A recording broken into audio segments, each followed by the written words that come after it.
आपने सुना होगा कि भारतीय गवर्नमेंट ने कनाडा के असेंबली को वापस कनाडा भेज दिया है और उसके कुछ दिन पहले ही भारतीय उच्चायुक्त को भारत भेज दिया गया था। और G20 में भारत ने कनाडा से क्यों द्विपक्षीय मीटिंग नहीं की थी और कनाडा क्यों खालिस्तान समर्थक बनता जा रहा है और कनाडा के प्रधानमंत्री जस्टिन ट्रूडो की क्या मजबूरी है कि वे खालिस्तान समर्थक होते जा रहे हैं, सब कुछ जानेंगे हम आज के इस वीडियो में।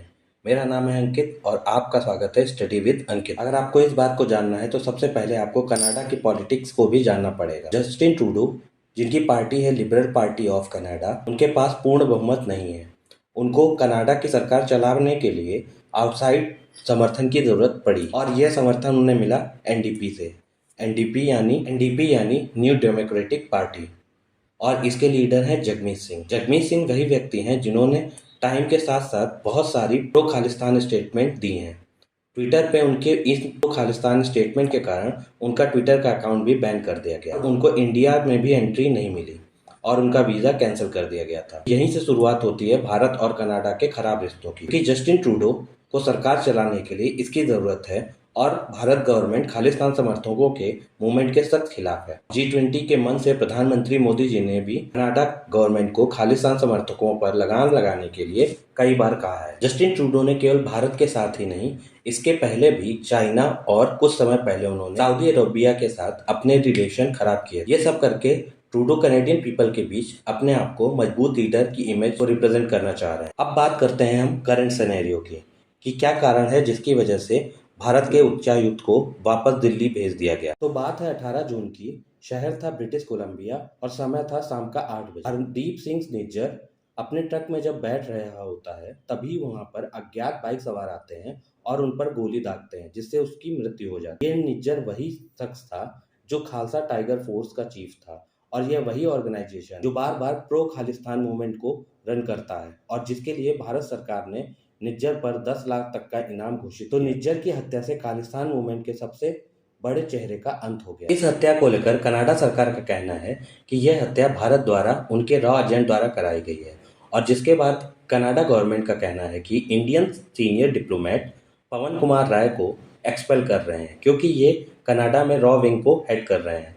और ये सारी बातें कनाडा गवर्नमेंट बिना किसी तथ्य या जांच के कह रहा है। इसके अलावा कनाडा आज से नहीं पहले से प्रो खालिस्तानी एक्टिविटी करता रहा है, क्योंकि लास्ट ईयर में खालिस्तान रेफरेंडम कनाडा में सिख कम्युनिटी के बीच कराया गया था। मतलब कनाडा के सिखों से जनमत कराया गया कि खालिस्तान होना चाहिए या नहीं। और इस साल उन्होंने एक और शर्मनाक काम किया। उन्होंने पूर्व Indian prime minister Indira Gandhi की मर्डर को ग्लोरीफाई करते हुए परेड निकालने की परमिशन दी। क्या किसी राष्ट्र के प्रधानमंत्री की हत्या को लेकर ऐसे परेड निकालना फ्रीडम ऑफ स्पीच का पार्ट है? नहीं, शर्मनाक काम है जिसे वहां की ट्रूडो सरकार ने करने दिया। भारतीय सरकार समय समय पर कनाडाई सरकार को खालिस्तान मूवमेंट को समर्थन देने के लिए उनकी निंदा करता रहा है, पर जस्टिन ट्रूडो अपनी लोकप्रियता को बढ़ाने के लिए या यूं कहें अपनी गद्दी को बचाने के लिए ओछे स्टंट करते रहे हैं, जिससे उनको वहां स्थित खालिस्तान सपोर्टर लोग वोट करें।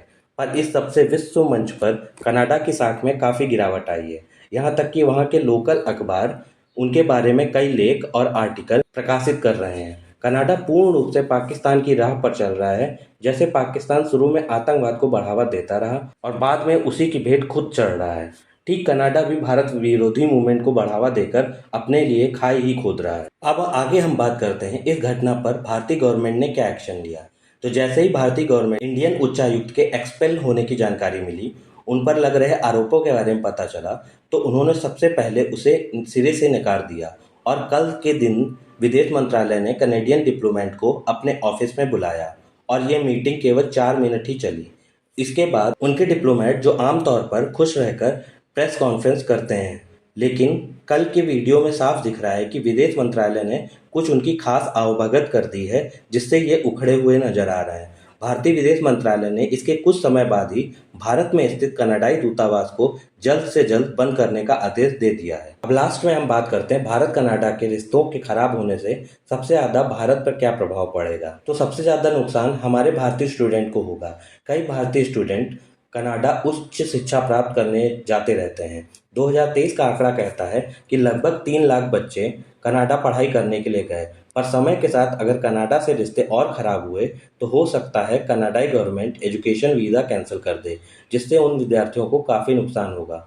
आशा करता हूँ कनाडाई गवर्नमेंट को जल्द से जल्द सही राह समझ आएगी और वो भविष्य में होने वाले नुकसान को देखते हुए भारत से फिर से अच्छे रिश्तों की शुरुआत करेगा।